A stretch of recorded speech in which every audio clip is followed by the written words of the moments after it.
Assalamualaikum warahmatullahi wabarakatuh. Bertemu lagi dengan saya, Safuruddin Itur. Kali ini ngobrol kembali tentang cagar budaya yang ada di wilayah Pegunungan Nyapak, Sungai Kelai. Pegunungan Nyapak paling tinggi di sana sekitar 1.340-an meter dari dasar laut. Gunung yang tertinggi, tetapi cukup jauh dari tepi sungai Kelai namanya. Jadi Pegunungan Nyapak itu berada di tepi Sungai Kelai. Ada yang menjorok, yang mereka kenal dengan batu belah, itu menjorok ke sungai gitu. Nah di sana ada kuburan lungun atau kuburan dalam gua yang dikenal dengan Gua Petau. Sekali lagi, Gua Petau. Nah, sebelum kita bercerita Gua Petau, saya ceritakan dulu perjalanan menuju ke sana. Anda kalau mau menuju ke Pegunungan Nyapak, lalu sampai ke Gua Petau, itu harus melewati jalan darat. Dari Bandara Kalimarau Brau, Kalimantan Timur, itu naik mobil atau naik motor, kendaraan roda 2, sekitar 1 jaman ya kurang lebih lah. Jadi lintasannya adalah dari Tanjung Redep melewati Teluk Bayur, kemudian melewati Labanan, masuk ke kiri tidak mengikuti jalan menuju ke Samarinda, masuk ke kiri menuju ke Tumbit Melayu, kemudian kita lewati Tumbit Melayu, masuk ke wilayah Tumbit Dayak. Nah di Tumbit Dayak ada jembatan penyeberangan di Sungai Kelai.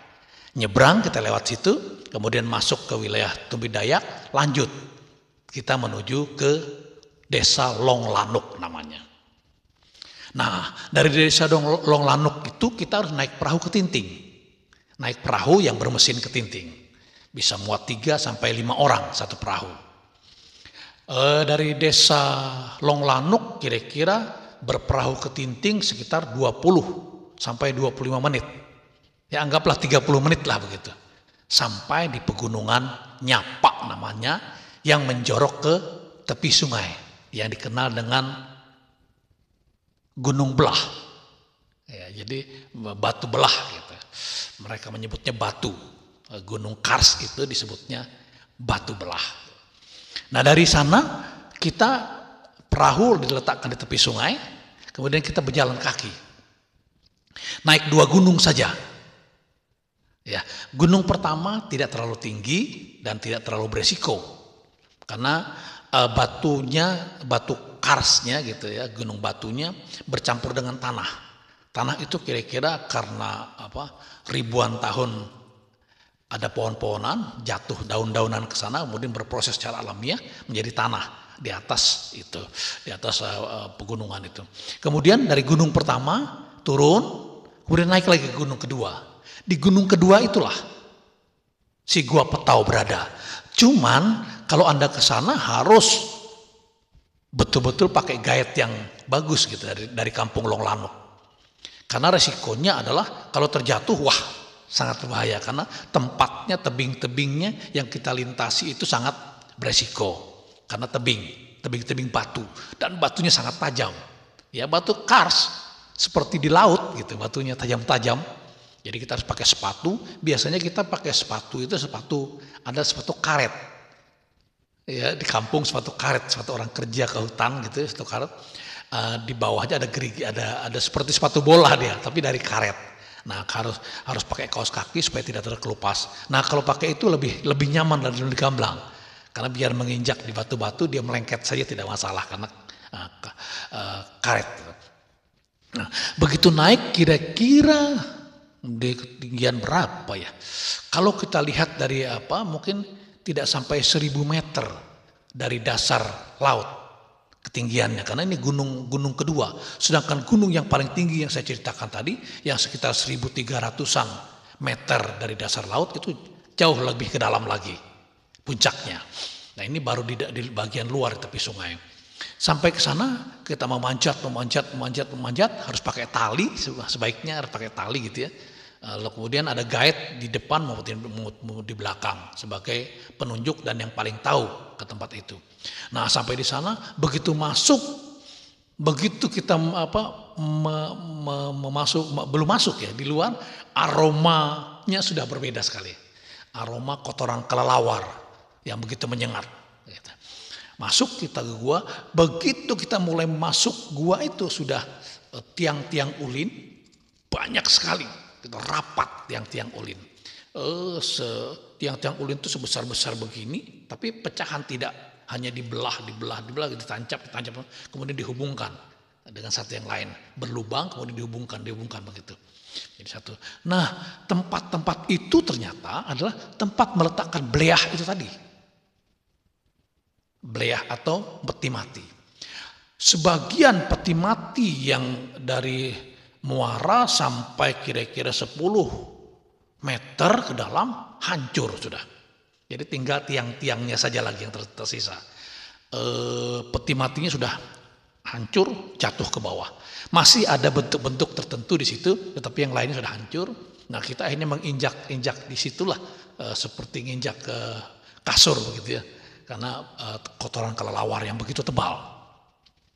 Begitu masuk sekitar ya 10-an meter lebih itu, kemudian kita nanti akan menemukan pecahan-pecahan keramik, pecah-pecahan dan sebagainya. Kemudian di sana juga ada mata tumbak, kemudian ada mandau yang sudah tidak ada sarungnya, tidak ada pegangannya lagi gitu ya.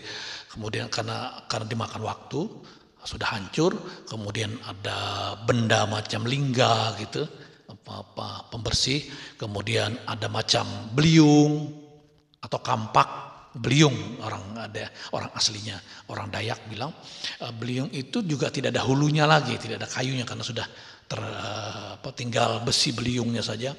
Kemudian ada beberapa panci kuno yang bundar, begitu muaranya. Kemudian ada beberapa lagi pecahan-pecahan peninggalan mereka. Kemudian masuk lebih ke dalam, nah barulah udiknya baru kita lihat.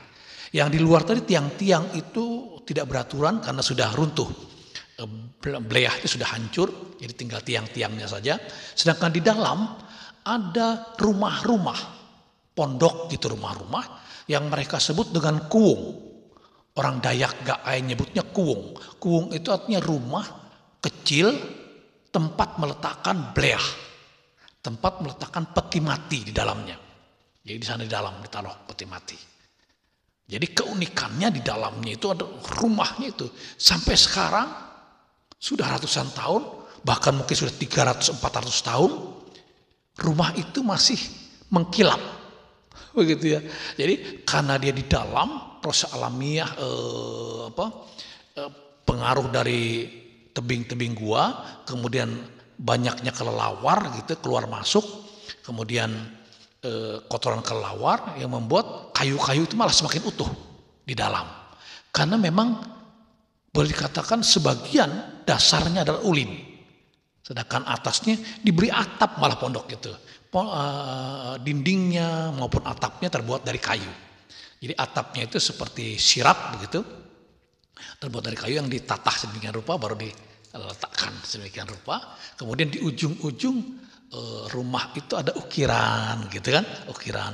Kemudian di setiap bleah atau setiap peti mati itu di ujung ini punya peti mati gitu ya. Ujungnya sini, ujung ini ada ukiran. Ada ukiran macam sejenis naga, tapi yang paling banyak ukirannya sejenis monyet, macam bekantan begitu. Menurut informasi masyarakat Gaai menyebutkan bahwasanya mereka meninggal kemudian dimakamkan, nanti si monyet itu yang membawa mereka ke langit untuk menghadap Tuhan. Kenapa dikuburkan tinggi-tinggi di atas? Supaya lebih dekat untuk menghadap Tuhan. Seperti itulah filosofi daripada pemakaman yang ada di pegunungan Kars yang ada di Sungai Kelai, termasuk yang di Merasak maupun yang di Gunung Nyapa. Cuma yang di Gunung Nyapa ini karena unik dan sulit untuk mencapainya, maka otomatis diperkirakan bahwasanya orang-orang di sini adalah ketua-ketua suku atau kepala-kepala kampung atau kepala-kepala adat atau orang-orang yang terkaya, terhormat di kampung mereka, di kerajaan Gaai pada waktu itu. Mereka dimakamkan di tempat itu. Karena proses pemakaman saya yakin tidak bisa 1 hari, mungkin bisa seminggu bahkan lebih. Karena mereka membuat peti matinya, membuat rencana rumah atau kuwungnya, beleahnya. Tidak seperti sekarang alat senso dan sebagainya untuk mempercepat. Dulu semuanya pakai tatah saja. Ditatah, digali dan sebagainya. Kayu-kayu itu kemudian kayu besar dibelah, kemudian baru dibikin, ditipiskan dan sebagainya. Maka prosesnya cukup lama. Jadi kalau tidak mapan, tidak punya kemampuan, tidak mungkin mampu memakamkan orang suku Dayak Gaai pada masa itu kalau tidak punya kemapanan atau orang yang terpandang. Karena membutuhkan waktu cukup lama, berhari-hari bahkan berminggu-minggu baru bisa pemakaman itu selesai. Itulah Gua Petau yang di dalamnya masih ada peninggalan benda cagar budaya yang harus kita hormati.